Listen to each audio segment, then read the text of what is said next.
ഇത് സാധാരണക്കാരായ ആളുകൾ മനസ്സിലാക്കാൻ വേണ്ടി ഞാൻ ഒന്ന് പറയാം, നല്ലപോലെ ശ്രദ്ധിച്ചോളി. ഈ ഉസ്താദന്മാരെ മുസ്ലിയാക്കന്മാരെയൊക്കെ നമ്മൾ അത് ചെയ്യല്ലേ ഇത് ചെയ്യല്ലേ എന്നൊക്കെ പറയുമ്പോൾ നിങ്ങൾ ഞങ്ങളെ കുറ്റം പറയും, കമന്റ് മോശം കമന്റ് ഇടും ഒക്കെ ചെയ്യും. ഇപ്പൊ അറിയില്ല അന്നനുഭവം, ഇൻഷാ അല്ലാഹ് പിന്നെ അറിഞ്ഞോളും, പിന്നെ അറിഞ്ഞോളും. ബൈത്തുൽ മുഖദ്ദസിൽ ജീവിച്ചിരുന്ന അഹ്ലു ബൈത്തിന്റെ മക്കൾ, അതാണ് അന്നത്തെ ആ മക്കൾ, സ്വർണം കൊണ്ടാണ് അവർ കളിച്ചിരുന്നത്. സ്വർണത്തിന്റെ, നമ്മളിപ്പോൾ അണ്ടി കളിക്കൂലേ, പറങ്ങമാവിട്ട് കളിക്കുന്നത് പോലെ സ്വർണ്ണ കോയിൻ കൊണ്ട് കളിച്ചിരുന്ന ഒരു കാലഘട്ടമാണ് ബൈത്തുൽ മുഖദ്ദസിന്റെ മക്കൾ.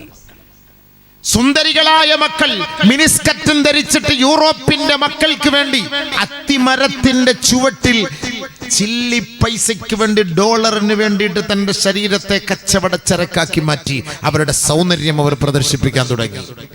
സമ്പത്ത് കിട്ടിയില്ലേ, ഇനി എന്താ പ്രശ്നം? അടിച്ചു പൊളിക്കാൻ തുടങ്ങി.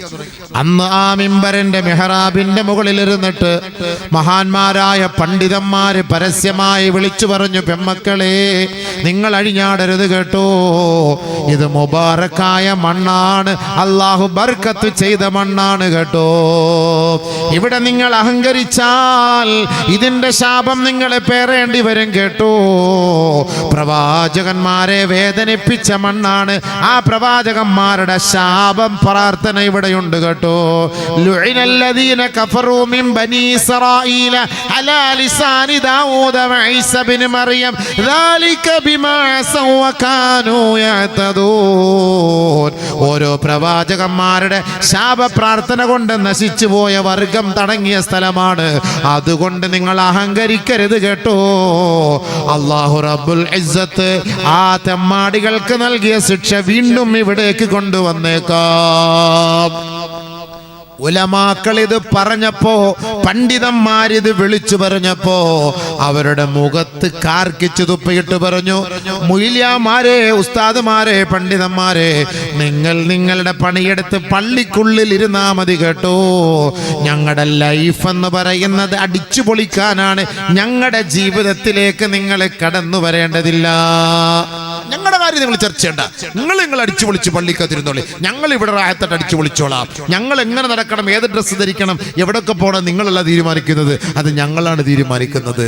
ഉലമാക്കളെ അന്ന് എതിർത്ത ആ വർഗം ഇന്ന് മക്കയുടെയും മദീനയുടെയും തെരുവോരങ്ങളിൽ കിടന്നിട്ട്, യാ അബ്ദല്ലാഹ്, യാ മുഹമ്മദ്, അന ഫലസ്തീൻ മിസ്കീൻ, ഹാത്ത് വാഹിദ് റിയാൽ, ഹാത്ത് വാഹിദ് റിയാൽ, ഒരു റിയാൽ തന്ന് സഹായിക്കണം, ഞാൻ ഫലസ്തീനിലെ മിസ്കീനാണ്, എനിക്ക് ഉപ്പയില്ല, ഉമ്മയില്ല, ഭർത്താവില്ല, ഭാര്യയില്ല, മക്കളില്ല, വീടില്ല, ഒന്നുമില്ല. അന ഫലസ്തീൻ മിസ്കീൻ, ഞാൻ മിസ്കീനാണ്. മിസ്കീൻ എന്ന വാക്ക് അല്ലാഹു അവരെ കൊണ്ട് പറയിച്ചു. പരീക്ഷണങ്ങൾ വെറുതെയല്ല, പരീക്ഷണങ്ങൾ വെറുതെയല്ല, വെറുതെയല്ല പരീക്ഷണം. അല്ലാഹുവിനെയും അങ്ങനെ വേദനിപ്പിക്കൂല. അം ഹസിബതും അൻ തദ്ഖുലുൽ ജന്ന വലമ്മാ യാതികും മസലുൽ ലദീന ഖലൗ മിൻ ഖബ്ലികും മസ്സതുഹുൽ ബഅസാ വല്ലറാ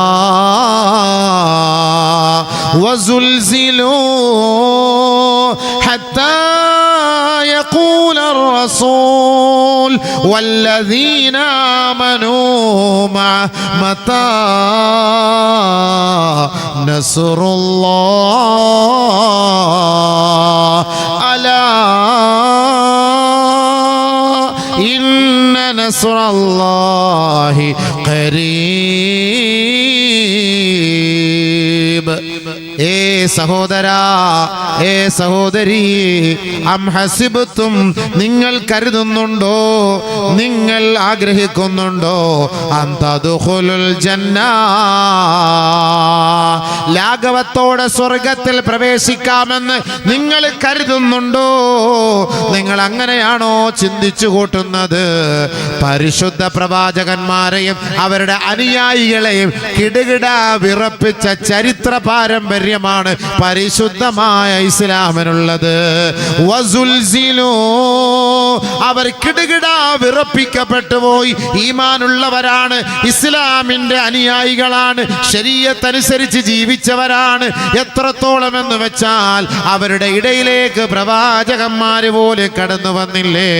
ആ പ്രവാചകന്മാര് ജീവിച്ചിരിക്കുമ്പോ തന്നെ ഹത്താ യഖൂല റസൂലു വല്ലദീന ആമനൂ മഅ അവരുടെ പ്രവാചകനും അനുയായികളും ആ വിറപ്പിക്കലിന്റെ ശക്തി കൂടിയപ്പോ അവര് പറഞ്ഞു പോയില്ലേ, മതാ നസ്റുല്ലാഹ്, അള്ളാന്റെ സഹായം ഇനിയെപ്പോഴാണ്, അള്ളാന്റെ സഹായം ഇനിയെപ്പോഴാണ്. വർഷങ്ങളായി ഞങ്ങൾ ദുആ ചെയ്യുകയാണ്, ദിവസങ്ങളായി ദുആ ചെയ്യുകയാണ്, ദിവസങ്ങളായി ഞങ്ങൾ പീഡിപ്പിക്കപ്പെടുകയാണ്, ആട്ടിയോടിക്കപ്പെടുകയാ. മതാ നസ്റുല്ലാഹ്, പ്രവാചകന്മാര് പോലും സഹാബത്ത് പോലും അനുചരന്മാര് പോലും പറഞ്ഞില്ലേ, എപ്പോഴാണ് അല്ലാഹുവിന്റെ സഹായം ഉണ്ടാവുക? അവർക്ക് മറുപടിയായി അല്ലാഹ് പറഞ്ഞു, അലാ, അറിയണേ അറിയണേ, ഇന്ന നസ്റല്ലാഹി ഖരീബ്, അള്ളാന്റെ സഹായം അടുത്ത് തന്നെയുണ്ട് കേട്ടോ. പക്ഷേ ധൃതി കൂട്ടണ്ട കേട്ടോ, അള്ളാന്റെ സഹായം അടുത്ത് തന്നെ വരും കേട്ടോ. ഇതാ ഖുർആൻ പറഞ്ഞത്. അപ്പൊ അള്ളാഹു നമ്മളെ പരീക്ഷിക്കുന്നത് സബർ ഉണ്ടോന്നറിയാം. ദുനിയാവിൽ നമ്മൾ നിന്ദ്യരാണ്, നിരാശ്രയരാണ്, ആലംബഹീനരാണ്, നമുക്ക് ഒരു കഴിവില്ല എന്ന് മനസ്സിലാക്കാൻ, നമ്മുടെ റൂട്ട് മാറിപ്പോകുമ്പോൾ അള്ളാഹുലേക്ക് നമ്മളെ അടുപ്പിക്കാനാണ് ഈ പരീക്ഷണങ്ങൾ അള്ളാഹു നമുക്ക് നൽകുന്നത്. നാളെ അള്ളാഹുവിൻ്റെ കോടതിയിലേക്ക് നമ്മൾ എത്തിപ്പെടുമ്പോൾ അവിടുത്തെ സ്വാലിഹീങ്ങൾക്ക് അള്ളാഹു നൽകിയ അനുഗ്രഹങ്ങൾ, ഈ ദുനിയാവിൽ പീഡനങ്ങൾ അനുഭവിച്ച് മരണപ്പെട്ടു പോയവർക്ക് സ്വർഗലോകത്ത് അല്ലാഹു നൽകുന്ന ഭീമമായ വണ്ണമായ പ്രതിഫലങ്ങൾ കണ്ടിട്ട് ഇന്ന് ഇവിടെ സുഖലോലുപരായി ജീവിച്ചവർ അന്ന് ആഗ്രഹിക്കും, അല്ലാഹ് എൻ്റെ ശരീരത്തിൻ്റെ രോമകൂമങ്ങൾ പിഴുതു മാറ്റിയിട്ട് എൻ്റെ ശരീരത്തെ പൊതിഞ്ഞിരിക്കുന്ന ചർമ്മങ്ങൾ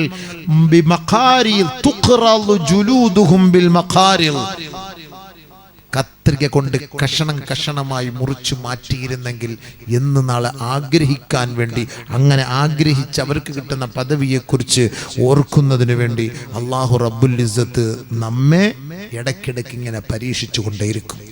നമ്മൾ ബഹുമാനപ്പെട്ട പ്രവാചകനോട് സഹാബത്ത് ചോദിച്ചു, അയ്യുന്നാസി അശദ്ദു ബലാ, ഏറ്റവും കൂടുതൽ പരീക്ഷണം ആർക്കാ പ്രവാചകരെ? ഖാല റസൂലുള്ളാഹി സ്വല്ലല്ലാഹു അലൈഹി വസല്ലം, അൽ അംബിയാ, അംബിയാക്കൾക്കാണ്. നമുക്കൊന്നുമല്ല, ഫലസ്തീന്റെ മക്കൾക്കൊന്നുമല്ല. ഏറ്റവും വലിയ പരീക്ഷണം അംബിയാക്കൾക്കാണ്. സുമ്മൽ അംസലു ഫൽ അംസലു, പിന്നീട് അതിനുശേഷം വരുന്നവർ അംബിയാക്കൾ, സ്വഹാബാക്കൾ, താബിഈങ്ങൾ, തബഅത്താബിഈങ്ങൾ, അയിമ്മത്തുൽ മുജ്തഹിദീങ്ങൾ, ഔലിയാക്കൾ, ആരിഫീങ്ങൾ, സ്വാലിഹീങ്ങൾ, സാധാരണക്കാരായ നമ്മളിലേക്ക് ആ പരീക്ഷണങ്ങൾ വരും. ഫമൻ സഖുന ദീനുഹു ഇഷ്തദ്ദ ബലഉഹു, ആരാണോ അന്ന് ദീനിൽ അടിയുറച്ചു നിൽക്കുന്നത് അവരുടെ പരീക്ഷണങ്ങൾ കടുപ്പമായിരിക്കും. ഫമൻ ലഅഫ ദീനുഹു, ആരുടെ ദീനാണോ ബലഹീനമായത്, ലഅഫ ബലാഹുഹു, അവരുടെ പരീക്ഷണം കുറവായിരിക്കും. ദീനില്ലാത്തവന് പരീക്ഷണം ഉണ്ടാവില്ല, ദീനുള്ളവന് കടുപ്പമേറിയ പരീക്ഷണമായിരിക്കും. ഫമൻ റളിയ ഫലഹു റിള, ആരാണോ ആ പരീക്ഷണത്തിൽ തൃപ്തിപ്പെട്ടത് അവർ അല്ലാഹുവിന്റെ തൃപ്തി ലഭിച്ചവരാണ്. വമൻ സഖിത ഫലഹു സഖ്ത്, ആരാണോ തൃപ്തി, ആ ശിക്ഷയിലും ആ പരീക്ഷണത്തിലും തൃപ്തിപ്പെടാതെ അല്ലാഹുവിനെ കുറ്റം പറഞ്ഞത്, അവനെ കാലത്തും അല്ലാഹുവിന്റെ കോപത്തിന്റെ കീഴിലായിരിക്കും. ഇതാണ് ഹബീബായ ശഫീയായ റസൂലുള്ളാഹി തങ്ങൾ പഠിപ്പിച്ചത്. അതുകൊണ്ട് എല്ലാ പരീക്ഷണങ്ങളും നമുക്ക് വരുമ്പോൾ സബർ ചെയ്ത് അല്ലാഹുവിലേക്ക് കൂടുതൽ മടങ്ങി സദഖകൾ ചെയ്ത് തൗബ ചെയ്ത് നമ്മൾ റബ്ബിനെ സ്വാധീനിക്കാൻ ശ്രമിക്കണം. അതല്ലാതെ വെറുതെ കിടന്ന് അവിടെ ഇവിടെയും അതും ഇതും പറഞ്ഞിട്ടൊന്നും ഒരു കാര്യമില്ല. നമ്മൾ കരഞ്ഞുകൊണ്ട് നിങ്ങൾ ദുആ ചെയ്യണം.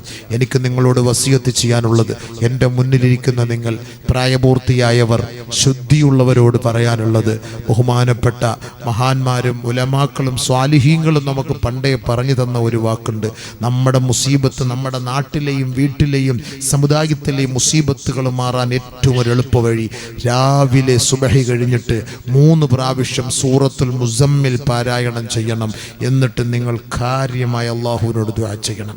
ഒരു യാസീന് മോദി 3 പ്രാവശ്യം സൂറത്തുൽ മുസമ്മിൽ, യാ അയ്യുഹൽ മുസമ്മിൽ ഖുമിൽ ലൈല ഇല്ലാ ഖലീല, കാര്യമായി ഈ ദിവസവും നിങ്ങൾ ഓതിയിട്ട് കാര്യമായി ഇൻഷാ അല്ലാഹ് എല്ലാവരും ദുആ ചെയ്. അല്ലാഹു ഈ സംഘർഷം പരിഹരിക്കും. നമ്മൾക്ക് ഇനി നേരിടാൻ പോകുന്ന പ്രശ്നങ്ങൾ അല്ലാഹ് പരിഹരിക്കും. ഇത് ഓതിയവരെ ഒന്നും അല്ലാഹു നിരാശപ്പെടുത്തൂല.